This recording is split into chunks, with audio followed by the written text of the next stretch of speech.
गीता किसी विशेष व्यक्ति, किसी जाति, वर्ग, पंथ, देश काल या किसी रूढ़िग्रस्त संप्रदाय का ग्रंथ नहीं है, बल्कि ये सार्वलौकिक तथा सार्वकालिक धर्मशास्त्र है। ये प्रत्येक देश, प्रत्येक जाति, प्रत्येक आयु के, प्रत्येक स्त्री पुरुष के लिए, सबके लिए है।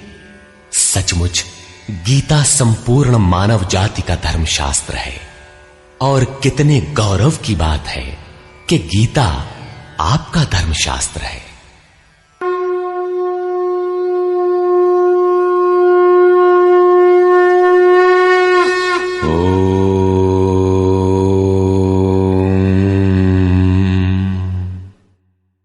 श्री परमात्मने नमः। यथार्थ गीता, श्रीमद् भगवत गीता, अथ चतुर्थोऽध्याय। अध्याय 3 में योगेश्वर श्री कृष्ण ने आश्वस्त किया था कि दोष दृष्टि से रहित होकर जो भी मानव श्रद्धा युक्त हो मेरे मत के अनुसार चलेगा, वो कर्मों के बंधन से भली प्रकार छूट जाएगा। कर्म बंधन से मुक्ति दिलाने की क्षमता योग, ज्ञान योग या कर्म योग दोनों में है। योग में ही युद्ध संचार निहित है। प्रस्तुत अध्याय में वे बताते हैं कि इस योग का प्रणेता कौन है, इसका क्रमिक विकास कैसे होता है। श्री भगवानुवाच।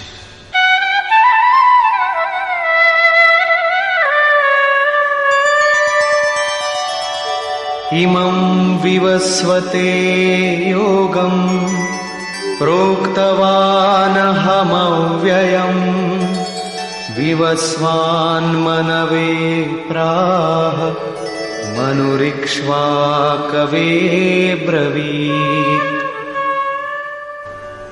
अर्जुन, मैंने इस अविनाशी योग को कल्प के आदि में विवस्वान अर्थात सूर्य के प्रति कहा। विवस्वान ने मनु से और मनु ने इक्ष्वाकु से कहा। किसने कहा? मैंने। श्री कृष्ण कौन थे?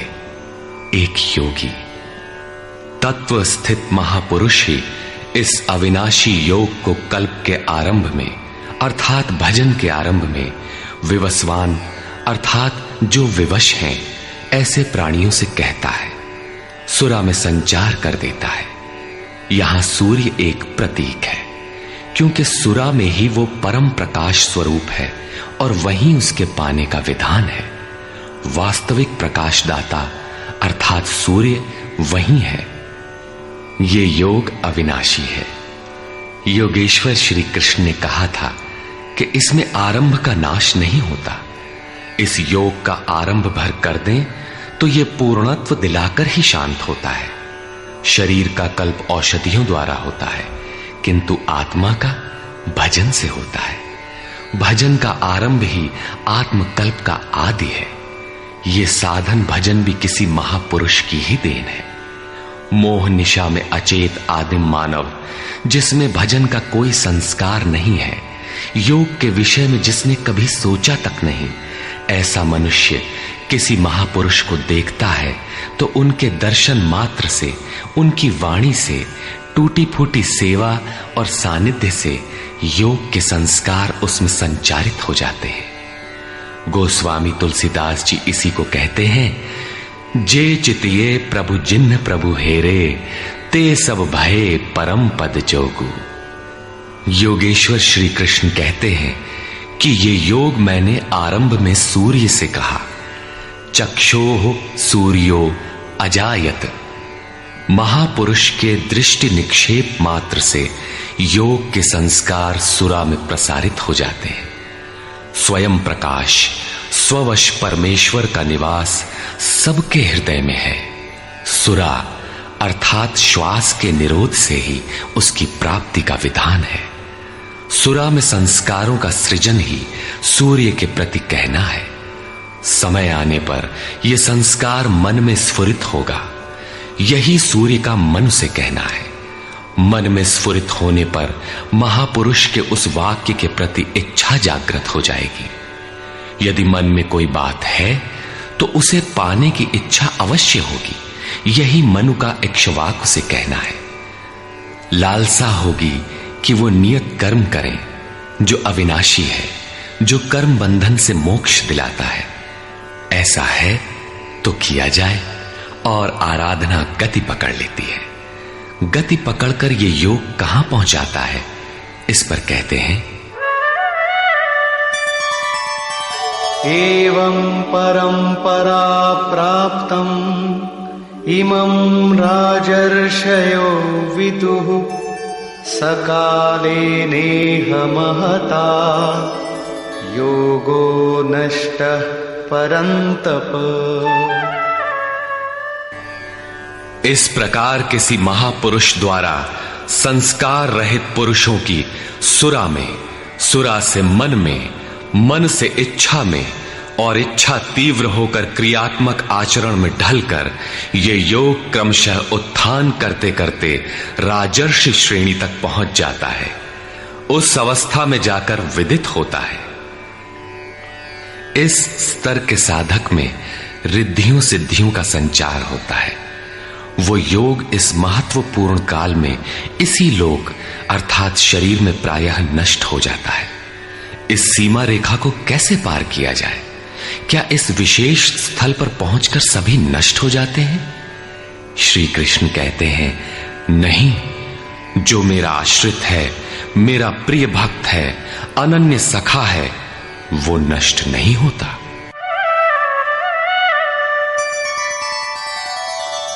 स एवायं मया तेद्य योगः प्रोक्तः पुरातनः भक्तोऽसि मे सखा चेति रहस्यं ह्येतदुत्तमम्। वो ही ये पुरातन योग अब मैंने तेरे लिए वर्णन किया है, क्योंकि तू मेरा भक्त और सखा है, और ये योग उत्तम रहस्यपूर्ण है। अर्जुन क्षत्रिय श्रेणी का साधक था, राजर्षि की अवस्था वाला था, जहां रिद्धियों सिद्धियों के थपेड़े में साधक नष्ट हो जाता है। इस काल में भी योग कल्याण की मुद्रा में ही है, किंतु प्रायः साधक यहां पहुंचकर लड़खड़ा जाते हैं। ऐसा अविनाशी किंतु रहस्यमय योग श्री कृष्ण ने अर्जुन से कहा, क्योंकि नष्ट होने की अवस्था में अर्जुन था ही। क्यों कहा? इसलिए कि तू मेरा भक्त है, अनन्य भाव से मेरे आश्रित है, प्रिय है, सखा है। जिस परमात्मा की हमें चाह है, वो सद्गुरु परमात्मा आत्मा से अभिन्न होकर जब निर्देशन देने लगे, तब अपरं भवतो जन्म परं जन्म विवस्वतः कथमेतद्विजानीयाम् त्वमादौ प्रोक्तवानिति। भगवान, आपका जन्म तो अपरम अब हुआ है, और मेरे अंदर सुरा का संचार बहुत पुराना है, तो मैं कैसे मान लूं कि इस योग को भजन के आदि में आपने ही कहा था। इस पर योगेश्वर श्री कृष्ण महाराज बोले, श्री भगवान वाच,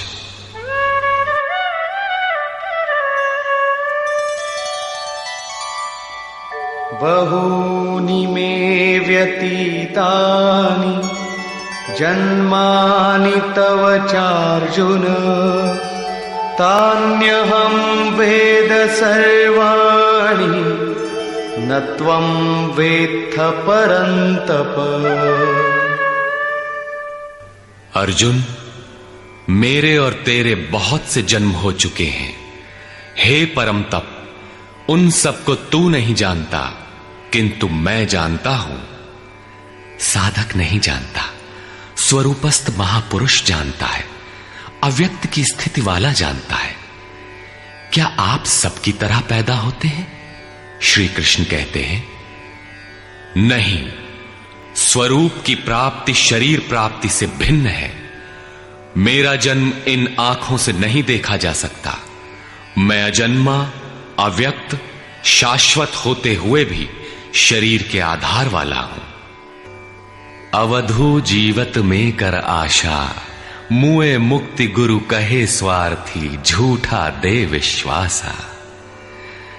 शरीर के रहते ही उस परम तत्व में प्रवेश पाया जाता है। लेश मात्र भी कमी है तो जन्म लेना पड़ता है। अभी तक अर्जुन श्री कृष्ण को अपने समान देहधारी समझता है। वो अंतरंग प्रश्न रखता है, क्या आपका जन्म वैसा ही है जैसा सबका है? क्या आप भी शरीरों की तरह पैदा होते हैं? श्री कृष्ण कहते हैं, अजोपि सन्नव्ययात्मा, भूतानामीश्वरोऽपि सन्, प्रकृतिं स्वामधिष्ठाय संभवाम्यात्ममायया। मैं विनाश रहित, पुनः जन्म रहित और समस्त प्राणियों के स्वर में संचारित होने पर भी अपनी प्रकृति को अधीन करके आत्म माया से प्रकट होता हूं। एक माया तो अविद्या है जो प्रकृति में ही विश्वास दिलाती है, नीच एवं अधम योनियों का कारण बनती है। दूसरी माया है आत्म माया जो आत्मा में प्रवेश दिलाती है, स्वरूप के जन्म का कारण बनती है। इसी को योग माया भी कहते हैं, जिससे हम विलग हैं। उस शाश्वत स्वरूप से ये जोड़ती है, मिलन कराती है। उस आत्मिक प्रक्रिया द्वारा मैं अपनी त्रिगुणमयी प्रकृति को अधीन करके ही प्रकट होता हूं। प्रायः लोग कहते हैं कि भगवान का अवतार होगा तो दर्शन कर लेंगे। श्री कृष्ण कहते हैं कि ऐसा कुछ नहीं होता कि कोई दूसरा देख सके। स्वरूप का जन्म पिंड रूप में नहीं होता। श्री कृष्ण कहते हैं, योग साधना द्वारा, आत्म माया द्वारा अपनी त्रिगुणमयी प्रकृति को स्ववश करके मैं क्रमशः प्रकट होता हूं।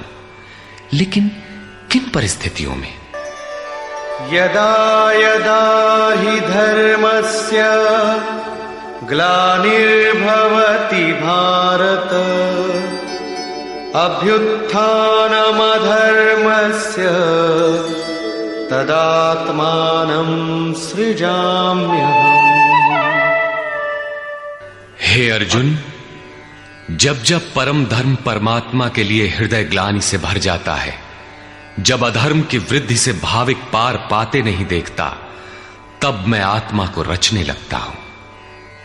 जब आपका हृदय अनुराग से पूरित हो जाए, उस शाश्वत धर्म के लिए गदगद गिरा नयन बह नीरा की स्थिति आ जाए, जब प्रयत्न करके भी अनुरागी अधर्म का पार नहीं पाता, ऐसी परिस्थिति में मैं अपने स्वरूप को रचता हूं। अर्थात भगवान का आविर्भाव केवल अनुरागी के लिए है और यह अवतार किसी भाग्यवान साधक के अंतराल में होता है। आप प्रकट होकर करते क्या हैं? परित्राणाय साधूनां विनाशाय च दुष्कृतां, धर्म संस्थापनार्थाय संभवामि युगे युगे। अर्जुन, साधूनां परित्राणाय, परम साध्य एकमात्र परमात्मा है, जिसे साध लेने पर कुछ भी साधना शेष नहीं रह जाती, अस्तित्व नहीं है और सत का तीनों कालों में कभी अभाव नहीं है। तो क्या आप ऐसा कहते हैं? बताया उन्होंने, नहीं, तत्वदर्शियों ने इसे देखा, न किसी भाषाविद ने देखा, न किसी समृद्धिशाली ने देखा। यहां पुनः बल देते हैं कि मेरा आविर्भाव तो होता है, लेकिन उसे तत्वदर्शी ही देख पाता है। तत्वदर्शी एक प्रश्न है। ऐसा कुछ नहीं कि 5 तत्व हैं, 25 तत्व हैं, इनकी गणना सीख ली और हो गए तत्वदर्शी। श्री कृष्ण ने आगे बताया कि आत्मा ही परम तत्व है। आत्मा परम से संयुक्त होकर परमात्मा हो जाता है। आत्म साक्षात्कार करने वाला ही इस आविर्भाव को समझ पाता है। सिद्ध है कि अवतार किसी विरही अनुरागी के हृदय में होता है। आरंभ में उसे वो समझ नहीं पाता कि हमें कौन संकेत देता है, कौन मार्गदर्शन करता है, किंतु परम तत्व परमात्मा के दर्शन के साथ ही वो देख पाता है, समझ पाता है और फिर शरीर को त्याग कर पुनर्जन्म को प्राप्त नहीं होता। श्री कृष्ण ने कहा कि मेरा जन्म दिव्य है, इसे देखने वाला मुझे प्राप्त होता है। तो लोगों ने उनकी मूर्ति बना ली, पूजा करने लगे, आकाश में कहीं उनके निवास की कल्पना कर ली। ऐसा कुछ नहीं है। उन महापुरुषों का आशय केवल इतना था कि यदि आप निर्धारित कर्म करें तो पाएंगे कि आप भी दिव्य हैं। आप जो हो सकते हैं वो मैं हो गया हूं। मैं आपकी संभावना हूं, आपका ही भविष्य हूं। अपने भीतर आप जिस दिन ऐसी पूर्णता पा लेंगे तो आप भी वही होंगे जो श्री कृष्ण है। जो श्री कृष्ण का स्वरूप है वही आपका भी हो सकता है। अवतार कहीं बाहर नहीं होता। हां, यदि अनुराग पूरित हृदय हो तो आपके भीतर भी अवतार की अनुभूति संभव है। वे आपको प्रोत्साहित करते हैं कि बहुत से लोग इस मार्ग पर चलकर मेरे स्वरूप को प्राप्त कर चुके हैं। वीतराग भय क्रोधा मन्मया मामुपाश्रिताः बहवो ज्ञान तपसा पूता मद्भावमागता। राग और विराग दोनों से परे वीतराग तथा इसी प्रकार भय अभय, क्रोध अक्रोध दोनों से परे अनन्य भाव से अर्थात अहंकार रहित मेरे शरण हुए बहुत से लोग ज्ञान तप से पवित्र होकर मेरे स्वरूप को प्राप्त हो चुके हैं। अब ऐसा होने लगा हो ऐसी बात नहीं है। यह विधान सदैव से रहा है। बहुत से पुरुष इसी प्रकार से मेरे स्वरूप को प्राप्त हो चुके हैं। किस प्रकार? जिन जिन का हृदय अधर्म की वृद्धि देखकर परमात्मा के लिए ग्लानि से भर गया, उस स्थिति में मैं अपने स्वरूप को रचता हूं। वे मेरे स्वरूप को प्राप्त होते हैं, जिसे योगेश्वर श्री कृष्ण ने तत्व दर्शन कहा था, उसे ही अब ज्ञान कहते हैं। परम तत्व है परमात्मा, उसे प्रत्यक्ष दर्शन के साथ जानना ज्ञान है। ऐसी जानकारी वाले ज्ञानी मेरे स्वरूप को प्राप्त करते हैं। यहां यह प्रश्न पूरा हो गया।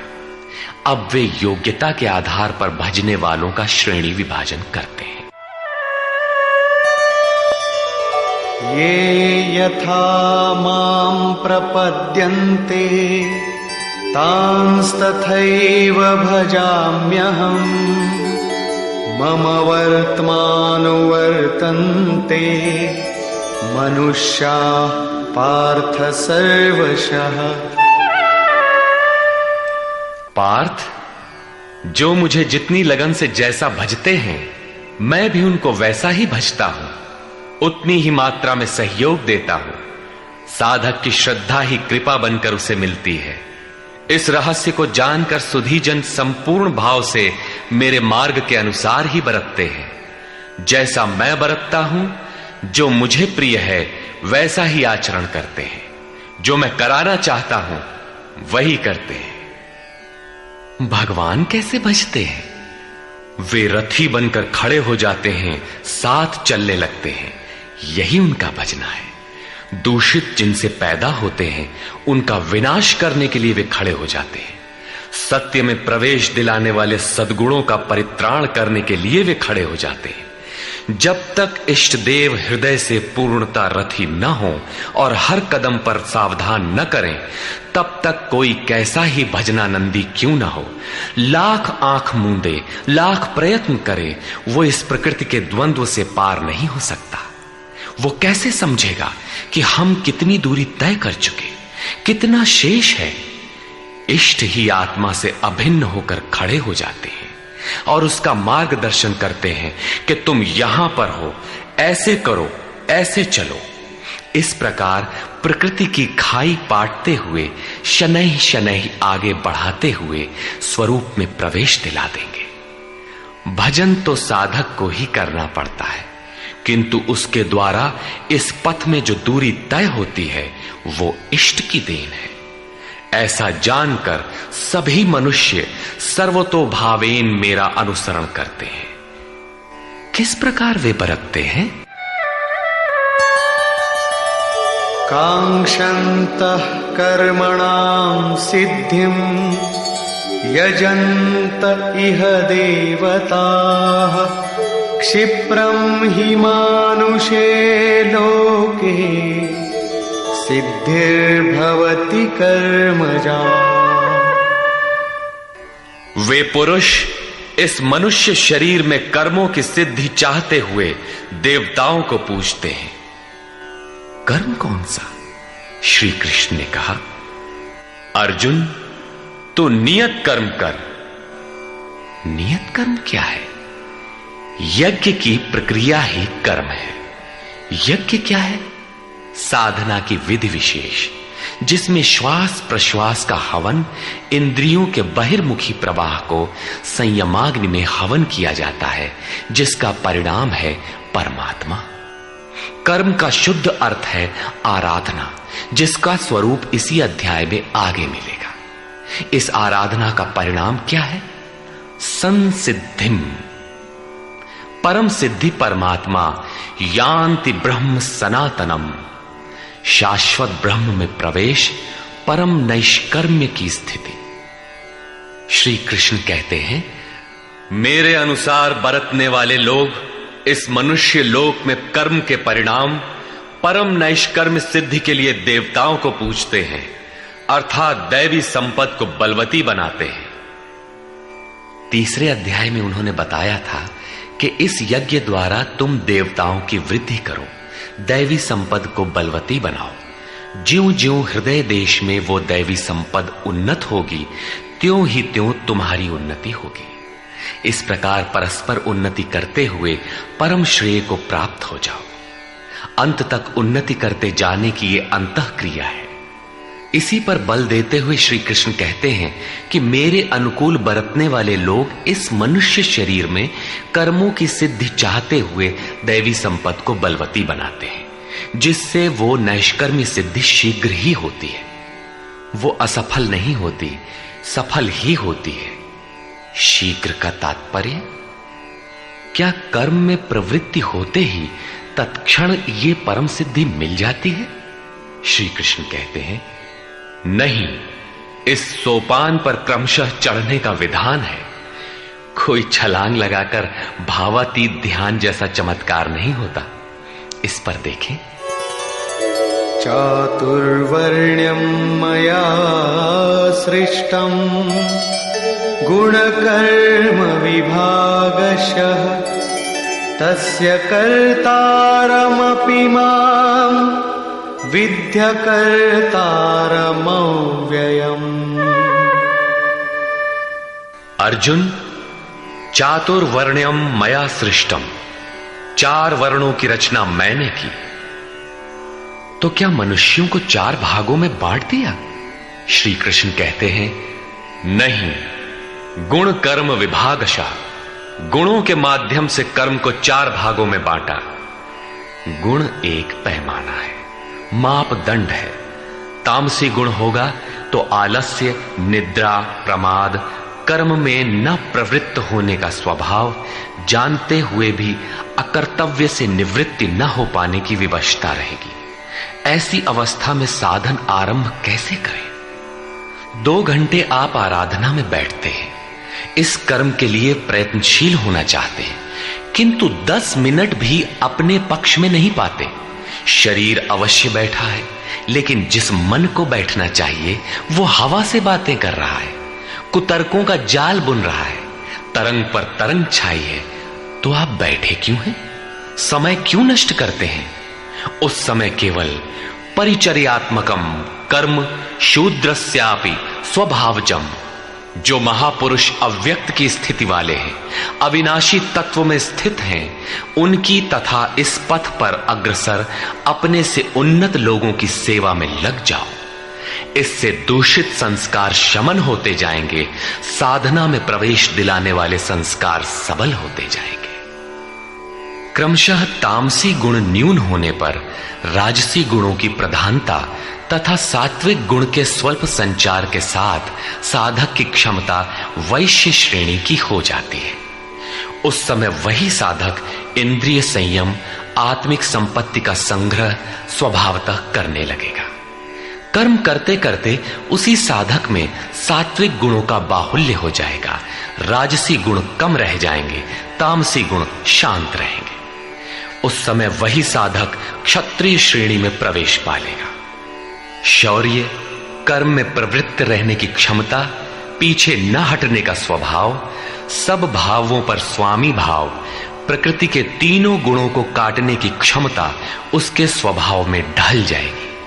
वही कर्म और सूक्ष्म होने पर मात्र सात्विक गुण कार्यरत रह जाने पर मन का शमन, इंद्रियों का दमन, एकाग्रता, सरलता, ध्यान, समाधि, ईश्वरीय निर्देश, आस्तिकता इत्यादि ब्रह्म में प्रवेश दिलाने वाली स्वाभाविक क्षमता के साथ वही साधक ब्राह्मण श्रेणी का कहा जाता है।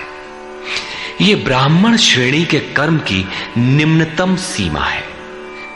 जब वही साधक ब्रह्म में स्थित हो जाता है, उस अंतिम सीमा में वो स्वयं में न ब्राह्मण रहता है, न क्षत्रिय, न वैश्य, न शूद्र, किंतु दूसरों के मार्गदर्शन हेतु वही ब्राह्मण है। कर्म एक ही है, नियत कर्म आराधना। अवस्था भेद से इसी कर्म को ऊंची नीची 4 सीढ़ियों में बांटा। किसने बांटा? किसी योगेश्वर ने बांटा, अव्यक्त स्थिति वाले महापुरुष ने बांटा। उसके कर्ता मुझ अविनाशी को अकर्ता ही जान। क्यों?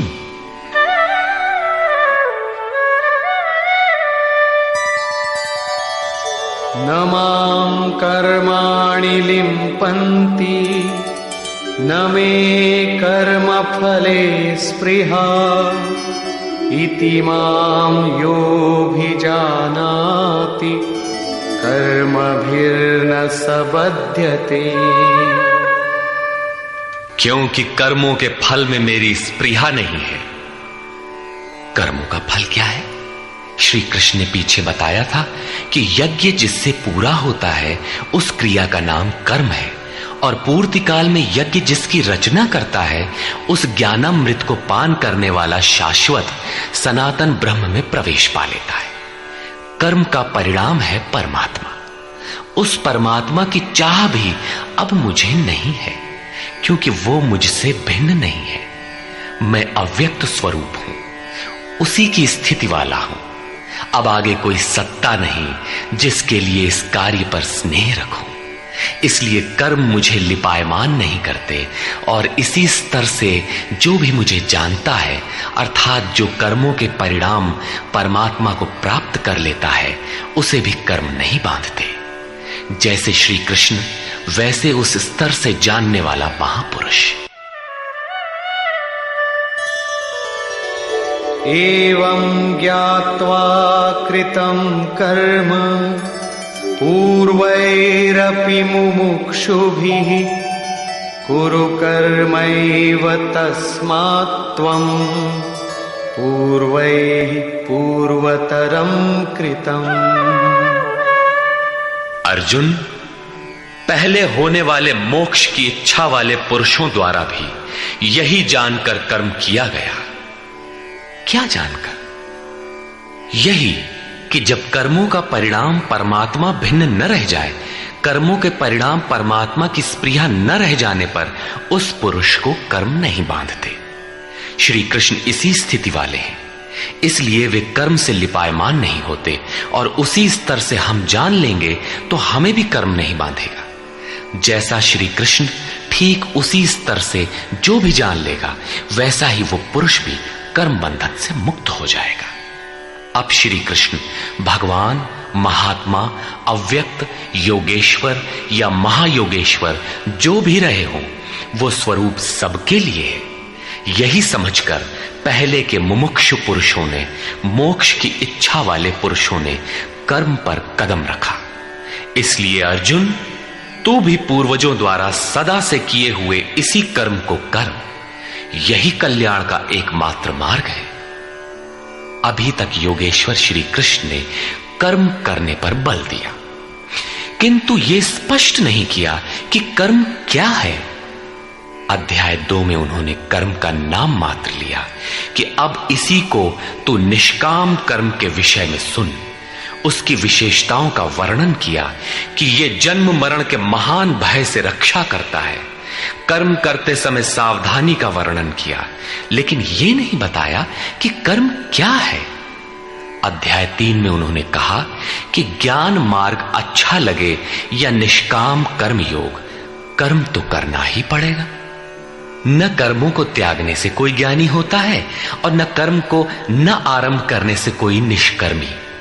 हठवश जो नहीं करते वे दंभी है। इसलिए मन से इंद्रियों को वश में करके कर्म कर।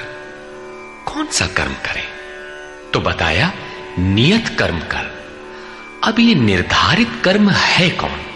तो बोले यज्ञ की प्रक्रिया ही नियत कर्म है। एक नवीन प्रश्न दिया कि यज्ञ क्या है जिसे करें तो कर्म हो जाए।